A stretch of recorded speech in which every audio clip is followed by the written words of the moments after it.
Hi, happy Thanksgiving, everybody. Boy, it's really refreshing to be able to say happy Thanksgiving and not worry about offending anybody.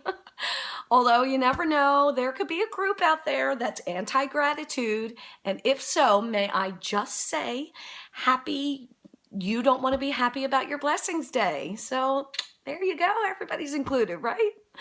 So I would like to take a moment to talk about my favorite holiday, Thanksgiving. I love this holiday almost as much as I love the holidays. So I happen to fancy myself a bit of a historian, and I would like to share with you on this holiday some of the finer details that you may not have ever learned in school about the history of how Thanksgiving came to be. So basically, about 200 years ago, in the year 1815, men and women from the country of Europe decided they didn't like living there anymore. They're like, you know what? This place is tired.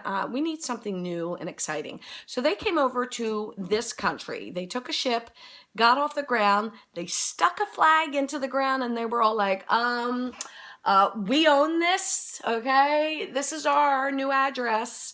Little did they know that there were already inhabitants on this land. Men and women had been living here for thousands of years, and they were called Indians. That's what we called them at the time, because back then the phrase politically correct wasn't trending. So we didn't know, we called them Indians.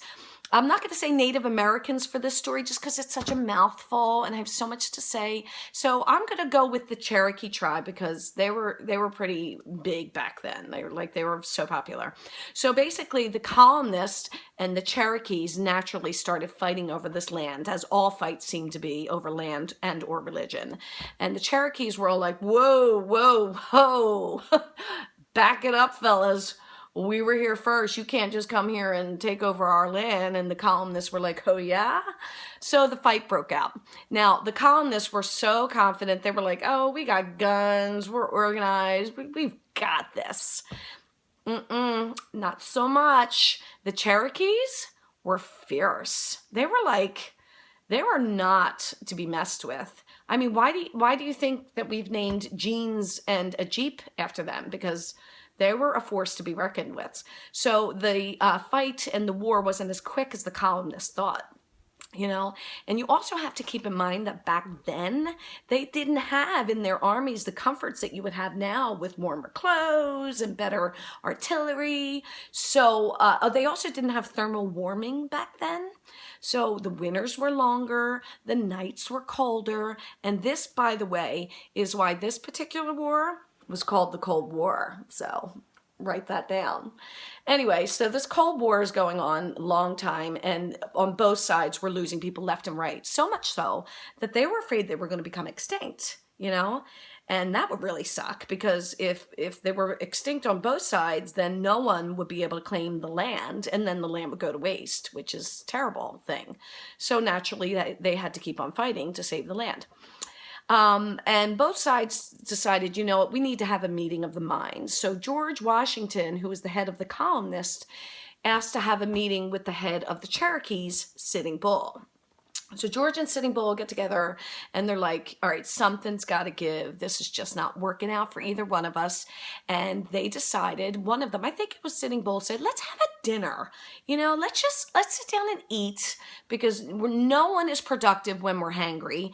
And George Washington, as we all know, had a penchant for getting very hangry. So they were like, that's a great idea. We're just going to have a meal. Let's have some alcohol there. And let's just, try to get along. And then they started fighting over where to have this party, because neither side trusted to be on anybody's territory. So one of George's top commanders, Paul Revere, said, hey, I got an idea. Look up in that sky. You see that North Star up there? Do you see it shining bright with a tail as big as a kite? Let's follow that star and see where it leads us. Sure enough, they did. They all packed up their stuff and their belongings, and they followed the North Star to a territory that was neutral, kind of like our own Switzerland. So they get to this territory, they set up underneath the North Star, and they're having a great time. They're eating, they're drinking wine, the kids are at the kids' table, and Sitting Bull raises his glass of wine and he's all like, I would like to propose a toast. I would like to say that I am grateful for this day of peace. I am grateful for the food that is in our bellies and the camaraderie. And may we all just take a moment to be thankful for this time, because as of tomorrow morning, we're all going to try and murder each other again. And George Washington was like, "Hear, hear." Wish I had thought of that. So that, ladies and gentlemen, is how the holiday of Thanksgiving came to be.